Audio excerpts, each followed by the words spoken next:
The Haunting of Elmwood Manor. I've always been fascinated by old houses and their hidden secrets. Perhaps that's why I found myself standing on the creaking doorstep of Elmwood Manor, a rambling old house that had seen better days.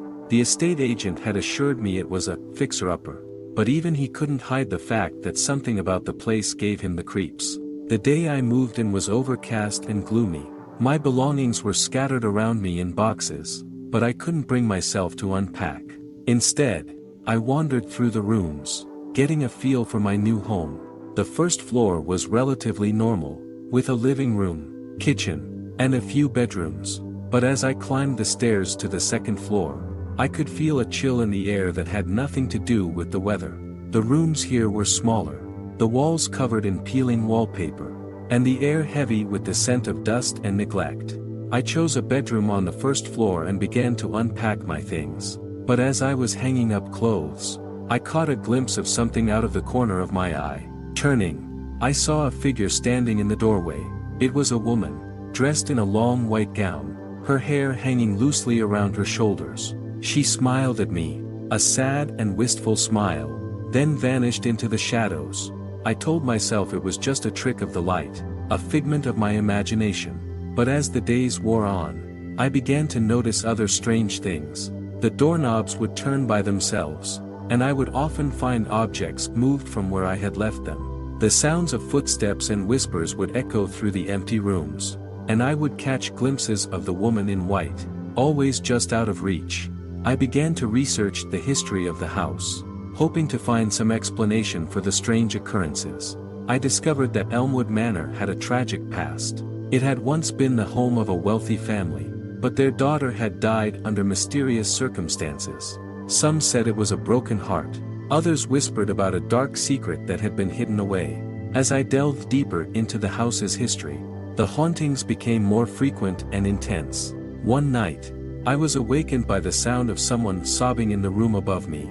I lay there, frozen with fear, as the sobs grew louder and more desperate. Finally, they stopped, replaced by the sound of soft footsteps moving away.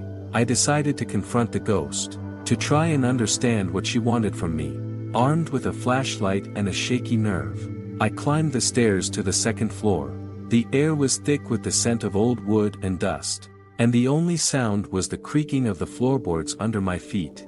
I followed the sound of the footsteps to a small room at the end of the hall. The door was ajar, and I pushed it open slowly, bracing myself for what I might see. The room was empty, but I could feel a presence there, a sadness that hung heavy in the air. "Who are you?" I whispered, my voice trembling. There was no reply, but I felt a cold hand brush my cheek. Turning, I saw the woman in white standing behind me. Her eyes were filled with tears, and she reached out to me as if to comfort me. But as I reached for her, she vanished into the shadows once again. I spent the rest of the night huddled under my blankets, too afraid to sleep. The next day, I began to pack my things, determined to leave this haunted house behind me. But as I was leaving, I caught a final glimpse of the woman in white. She was standing at the top of the stairs, watching me with those same sad eyes. "Goodbye," she whispered, her voice carrying through the empty house. And with that, she turned and walked away, disappearing into the shadows of Elmwood Manor. I left that day, but I will never forget the sadness and longing in her eyes, or the chill that still lingers in my heart.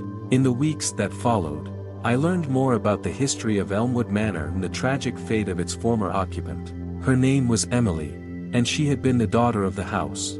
She had fallen in love with a man who her father deemed unworthy, and they had planned to elope. But on the night of their escape, something had gone terribly wrong. Emily had been found dead, her lover nowhere to be seen. Some said it was a suicide, others whispered about murder, but the truth had been lost in the passage of time, leaving only the sadness and longing of Emily's spirit to haunt the halls of Elmwood Manor. I often think back to that haunted house and the woman in white who inhabited it.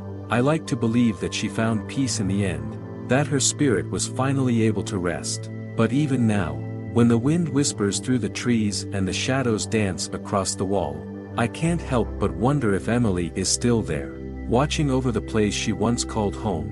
Months later, I found myself standing on the doorstep of another old house. This one with a warmer feel and less of a creepy vibe. I had put Elmwood Manor behind me, but I would never forget the lessons it had taught me about the power of the past and the secrets that old houses hold. A haunting encounter. It was a chilly autumn evening when I first arrived at the old manor. The house stood isolated, surrounded by overgrown trees and a creeping sense of unease. I had been hired as a caretaker, tasked with looking after the place until the owner returned from abroad. Little did I know that I would soon be facing the most terrifying experience of my life. The manor was vast and foreboding, with peeling paint and broken windows.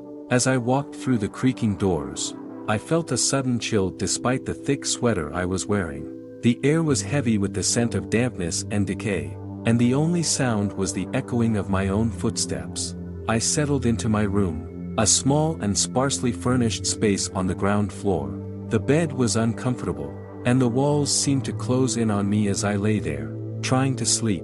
I kept hearing strange noises, creaks and groans that seemed to come from the very bowels of the house. The next morning, I explored the manor further. The upper floors were even more dilapidated, with rooms filled with dust-covered furniture and peeling wallpaper. In one room, I found an old photo album. The photos were of a happy family, smiling and laughing in front of the manor. It was a stark contrast to the decay and desolation I saw around me. As the day wore on, the noises in the house seemed to intensify. I heard footsteps in the hallways, and once, the distinct sound of a woman sobbing. I began to question my sanity, wondering if I was going mad in this isolated place. That night, the haunting began in earnest. I was awakened by a loud bang, as if something heavy had fallen in the room above me. I sat up in bed, heart pounding, and listened intently. There was a scratching sound, followed by a low, mournful whimper. I clutched my pillow tightly, too afraid to move. The noises continued throughout the night, becoming more frequent and intense. I barely slept, and when morning came, I was exhausted and on edge. I decided to confront the ghost, whatever it was, and find out what it wanted. Armed with a flashlight and a makeshift weapon, I began my search. I combed through every room, every floor, but found nothing. The noises seemed to come from everywhere and nowhere at all. As I descended the stairs to the ground floor, I heard a loud crash from the direction of the kitchen. I cautiously approached, flashlight trembling in my hand. The kitchen was empty, but the cupboard doors were swinging open and shut, as if by an invisible force. Suddenly, a cold hand gripped my shoulder. I screamed and spun around, only to see a transparent figure standing behind me.